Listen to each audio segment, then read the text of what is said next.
दोस्तों किसी भी देश के विकास के लिए वहाँ पर कई मेगा प्रोजेक्ट्स और प्रोजेक्ट की घोषणा की जाती है, पर दुख तब होता है जब उसमें कई अरबों रुपए की लागत लगने के बाद उस प्रोजेक्ट को बंद करना पड़ता है। और आज इस वीडियो में हम उन्हीं 10 मेगा प्रोजेक्ट के बारे में जानेंगे जिसमें पहले तो कई अरबों रुपए का निवेश किया गया और बाद में इसे किसी न किसी कारण से पूरी तरह बंद कर दिया गया, जिसमें हमारे भारत का भी एक मेगा प्रोजेक्ट शामिल है। नमस्कार दोस्तों, स्वागत है आपका एजी के टॉप 10 के एक और इन्फॉर्मेटिव वीडियो में। पर दोस्तों वीडियो शुरू करने से पहले हम आपसे एक बात जानना चाहते हैं कि क्या आप किसी ऐसे प्रोजेक्ट के बारे में जानते हैं जो शुरू तो हुआ पर आज तक कंप्लीट नहीं हुआ? अगर हाँ तो हमें कमेंट बॉक्स में कमेंट करके जरूर बताइएगा। तो आइए देर न करते हुए वीडियो शुरू करते हैं। Top 10 most useless mega project in the world. Number 10, the world emptiest airport. 2009 में श्रीलंका अपने 26 साल से चल रहे गृह युद्ध को खत्म करके श्रीलंकाई सरकार उस समय के प्रेसिडेंट महेंद्र राजापक्षा ने पूरे देश पर अपना फिर से नियंत्रण किया और उन्होंने तुरंत सोचा कि उन्हें अंतर्राष्ट्रीय प्लेन अपने देश में उतारना चाहिए ताकि देश की अर्थव्यवस्था को और बेहतर बनाया जा सके। उस समय देश का सबसे बड़ा शहर कोलंबो में एकमात्र अंतर्राष्ट्रीय हवाई अड्डा था और उस समय के प्रेसिडेंट ने अंतर्राष्ट्रीय कॉमर्शियल एयरपोर्ट हम्बनटोटा बनाने का निर्णय लिया और देश में उम्मीद की जा रही थी कि उसके बनने के बाद देश में बेहतरीन उछाल आएगा उसकी इकोनॉमी में, जिसमें सी पोर्ट भी चाइना की तरफ से बनाया जा रहा था। और इस प्रोजेक्ट पर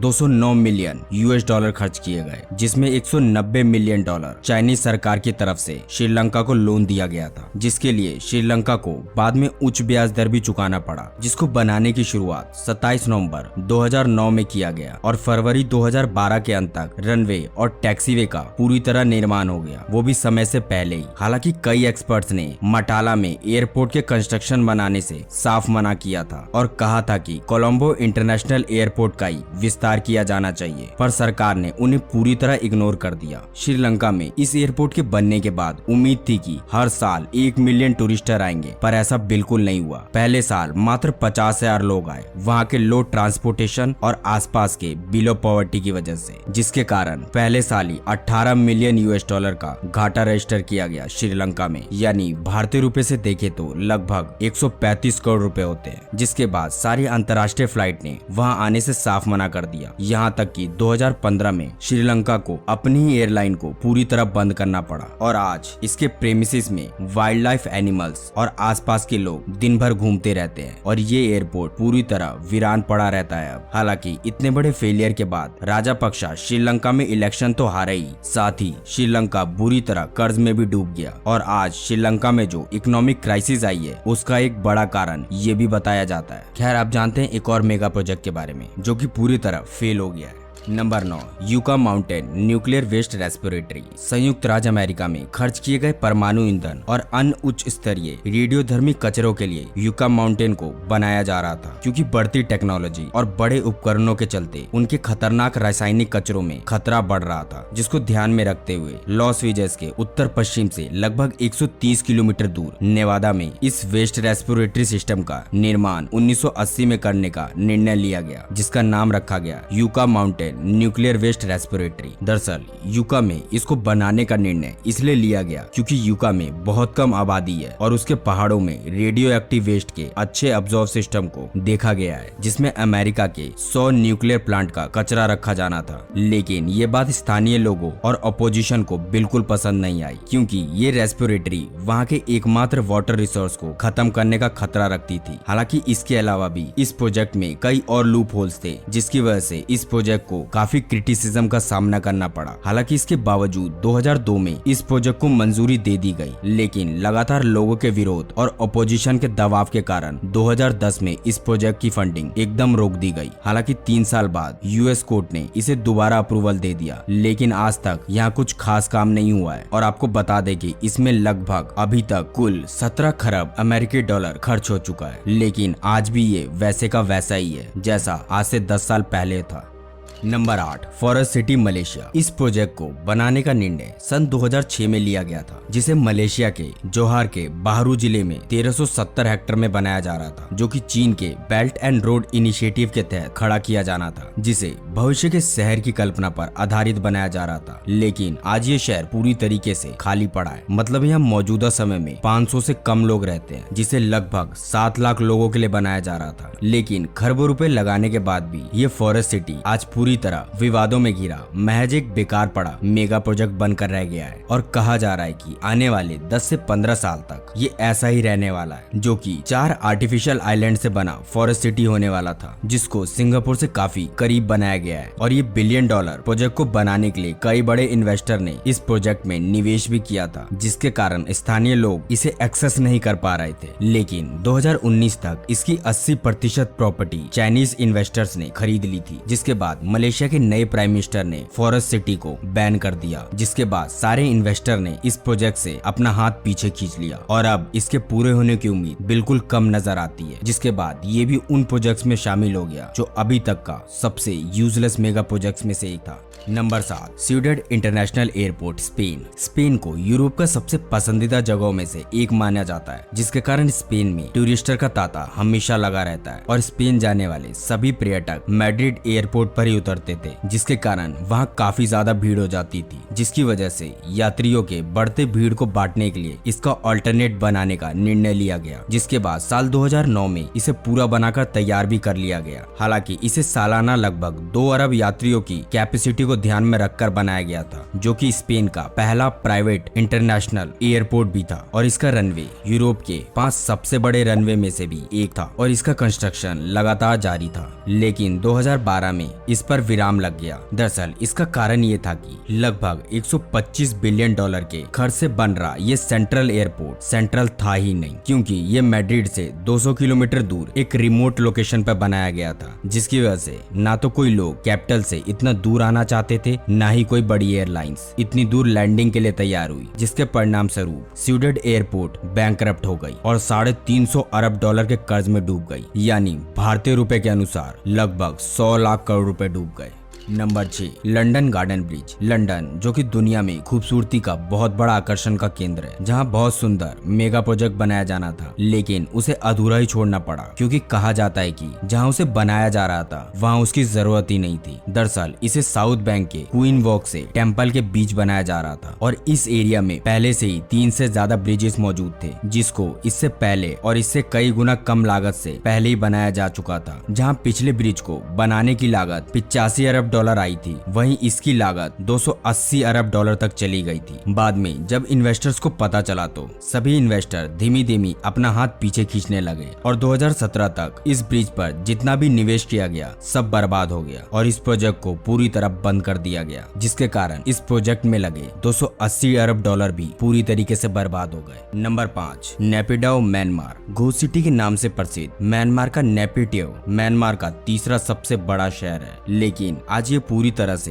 वीरान पड़ा है, जिसको म्यांमार सरकार द्वारा ये सोचकर बनाया गया था कि 2050 तक इसकी पहली राजधानी रंगून की 7 मिलियन आबादी 3 गुना बढ़ जाएगी, जिसको देखते हुए 2005 में नेपिडाओ को म्यांमार की राजधानी तक घोषित कर दी गई थी। हालांकि इसे बनाया बहुत सुंदर गया था, जो कि न्यूयॉर्क से 8 गुना बड़ा है, पर मौजूदा समय में इस शहर में ना के बराबर लोग रहते हैं। आपको चारों तरफ खाली खाली सड़कें और सिर्फ बिल्डिंग नजर आएगी, वो भी पूरी तरीके से खाली। इसको बनाने में सरकार ने 3 से 4 खरब डॉलर खर्च किए हैं, जहां सारी सुख सुविधाओं को ध्यान रखा गया था, चाहे वो बड़ी बड़ी बिल्डिंग हो, मॉल्स हो या कोई भी जरूरत की चीज, सबका ध्यान रखा गया था। लेकिन वहां सबसे जरूरी चीज ही नहीं थी, वो है आबादी। हालांकि आबादी न होने का कारण यहाँ की हेल्थ सर्विस, एजुकेशन और लंबी रोड यात्रा को माना जाता है, पर उम्मीद है कि आने वाले समय में यहाँ कुछ अलग देखने को मिलेगा। नंबर 4, दुबई क्रिक टावर। दुबई हमेशा से ही कुछ अलग और बड़ा करने के चक्कर में रहता है और दुबई में क्रिक टावर बनाने का फैसला भी इसीलिए लिया गया क्योंकि वो सऊदी अरब के जिद्दा टावर को टक्कर देना चाहता था, जिसके लिए दुबई ने क्रिक टावर बनाने की शुरुआत की। लेकिन ये इंजीनियर्स के लिए एक बड़ी चुनौती बन गया, क्योंकि क्रिक टावर को बनाने के लिए स्टील केबल्स का यूज किया जाएगा, जो कि कुछ किलोमीटर की दूरी तक फैले होंगे। इसके अलावा इन स्टील केबल्स को भी अब तक की सबसे हाइट पर ले जाना था, जो कि काफी मुश्किल है, क्योंकि एक स्काई रैपर कहलाने के लिए टावर को कम से कम 50% रहने योग्य होना जरूरी है, जबकि क्रिक टावर 30% ही योग्य है। और ये बात जब पता लगी तो 2016 में फाउंडेशन पड़ने के बाद क्रिक टावर का काम पूरी तरह बंद कर दिया गया, जिसको 2022 तक पूरा करने का निर्णय लिया गया था। लेकिन आज की टेक्नोलॉजी अभी से बनाने में समर्थ नहीं है और जब तक इसके लायक टेक्नोलॉजी नहीं आ जाती तब तक ये प्रोजेक्ट यूजलेस मेगा प्रोजेक्ट की सूची में शामिल रहेगा, जिसकी शुरुआत में ही $1 अरब खर्च कर दिया गया था, पर अब ये यूजलेस है। नंबर 3, S3 हाईवे USA हवाई। हवाई की खूबसूरत पहाड़ियां तो आपको बेहद सुंदर लगेगी, साथ ही इसमें आपको इंजीनियरिंग का एक बेहतरीन पेशकश भी देखने को मिलेगा, जहां खूबसूरत पहाड़ियां और टनल के बीच S3 हाईवे को बनाया गया है, जो कि 24 किलोमीटर लंबा हाईवे है, जिसे बचाने के लिए कई चुनौतियों तक का सामना करना पड़ा है। हालांकि ये चुनौतियां कुछ नई नहीं थी,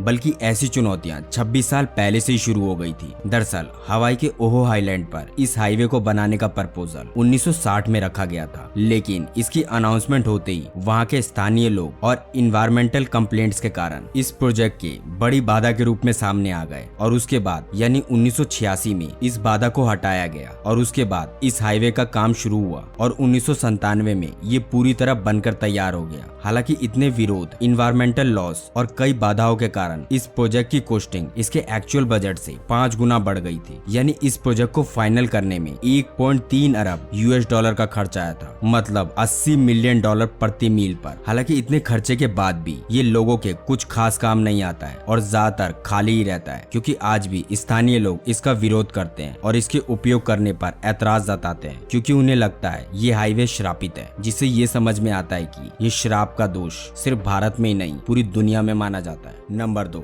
दुबई आर्टिफिशियल आइलैंड। दुबई का ये आर्टिफिशियल आइलैंड सिर्फ दुबई का ही नहीं, दुनिया के सबसे बड़े और बेहतरीन मेगा प्रोजेक्ट्स में से एक था। लेकिन आज की तारीख में देखा जाए तो इस आर्टिफिशियल आइलैंड पर दुबई ने जो पैसे लगाए थे और जो मेहनत के साथ साथ समय लगाया था, वो एकदम बेकार नजर आ रहा है, क्योंकि इस प्रोजेक्ट के अंदर दुबई की प्लानिंग थी कि एक कोस्ट लाइन तैयार करना है, जिसमें कई छोटे छोटे आइलैंड होंगे, जिसकी शुरुआत पाल्म जुमीरा से 2001 में की गई थी। इसके तुरंत बाद 2 और आइलैंड पर तुरंत काम शुरू किया गया। लेकिन दुख की बात यह है कि आज 20 साल बाद भी ये आइलैंड पूरी तरीके से खाली पड़ा है, जो कि कंस्ट्रक्शन और फंडिंग की वजह से पूरी तरह फेल हो गया है। हालांकि इसमें एक आइलैंड पाल्म जुमीरा बनकर तैयार हो गया है, जहां दुनिया का एकमात्र 7 स्टार होटल बनाया गया है, दुबई का, जिसके बारे में विस्तार से जानने का दिल करे तो डिस्क्रिप्शन में दिए गए लिंक पर आप क्लिक करके देख सकते हैं। लेकिन ये आइलैंड भी हर साल 0.5 सेंटीमीटर श्रिंक कर रहा है। इसके अलावा भी वैज्ञानिकों का कहना है कि इस सेंचुरी के खत्म होने तक सी लेवल 25 सेंटीमीटर से 200 सेंटीमीटर तक बढ़ जाएगा। लेकिन इसके बावजूद अगर आइलैंड फिर भी पानी में नहीं डूबता, तो भी लगातार इन्वायरमेंट में हो रहे बदलाव के साथ इसे मेंटेन रख पाना काफी मुश्किल और महंगा होगा, जो कि पूरी तरीके से एक फालतू इन्वेस्टमेंट की ओर इशारा करता है। Number 1, Lavasa city, Pune. भारत के सपनों का शहर कहे जाने वाले शहर मुंबई में एक और सपनों का शहर बनाने की योजना बनाई गई थी, जिसका नाम दिया गया लवासा सिटी। इस प्रोजेक्ट के अंदर इटालियन तरीके से शहर बसाने और बिल्डिंग बनाने की घोषणा की गई, जिसको 25,000 एकड़ यानी 100 किलोमीटर स्क्वायर में बनाना था, जिसमें लगभग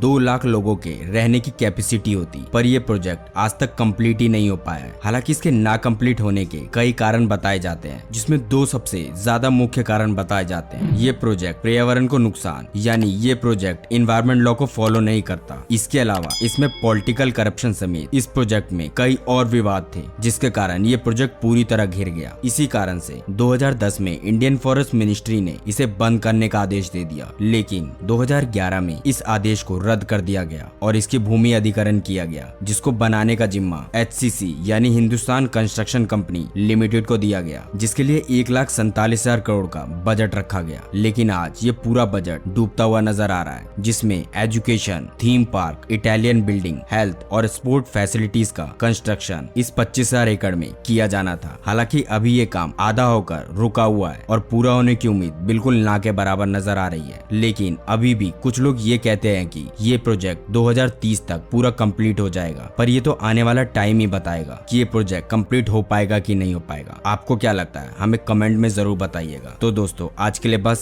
वीडियो अच्छी लगी हो तो इसे लाइक जरूर कर दें और इस वीडियो को लेकर आपकी क्या राय है हमें कमेंट में जरूर बताइएगा। तो फिर मिलते हैं एक और वीडियो के साथ, तब तक के लिए जय हिंद, जय भारत।